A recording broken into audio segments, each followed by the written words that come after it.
Welcome back to Jesus Juice. So today is day 9, right? Day 9 of the 30-day challenge, and I'm currently sitting in the car.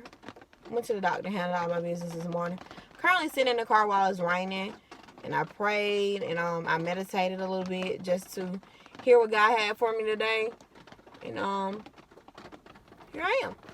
And I was just sitting here thinking, like, all the growth you've been through, like, in life. After my husband did my video last night, sometimes we forget like how far we've came because we're too focused on what we need to be doing or what haven't we done or why aren't we where we think we should be.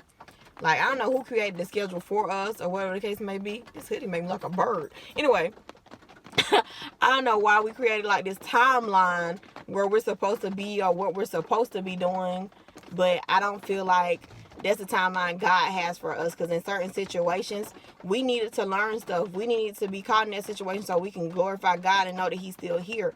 So I want to say, being a mother and a wife has molded me a lot. I had my first child when I was 21, just when I was ready to drink. Had a baby. Not smart. Anyway, I had my first child at 21, and now I have 3 children. So I know with Madison, it's a lot of stuff that I had to learn, that I felt like, why didn't nobody tell me this? Why didn't nobody teach me this?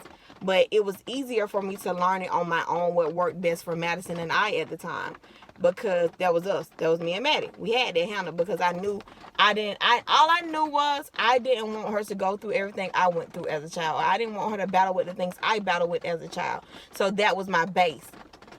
So when they came along my other children, it was easier because I had already learned that with my first child. So when God puts you in a place where you're learning and you feel like you're at a standstill, just adapt to where you at. Just take notes to what is He doing. Like, okay, well, God, I want to go to school. I want to do all these things, but you got me right here with this. I got to deal with this, so I can't do that. I got to deal with this, so I can't do that. Sometimes He wants us to be still and be quiet.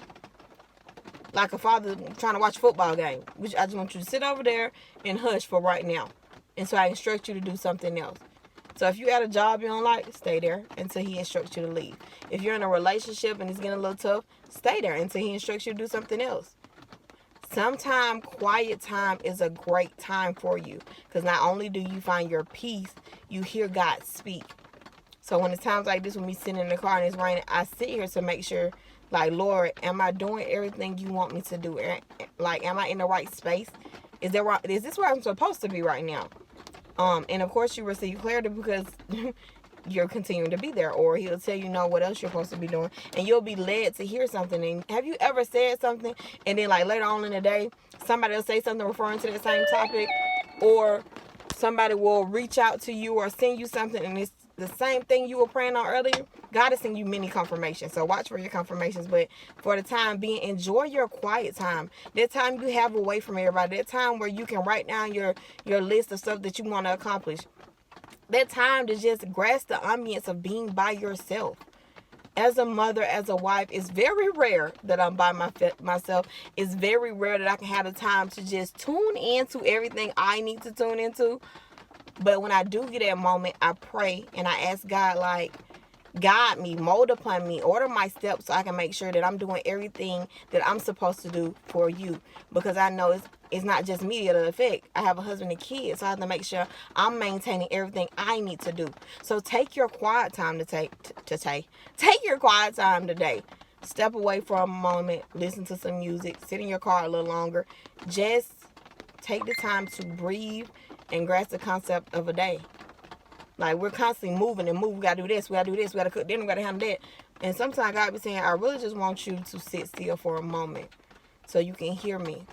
Sit still for a moment so I can show you that you've made it through this before. Sit still for a moment so I can show you what's next. So I can show you what the plan is so you won't create your own.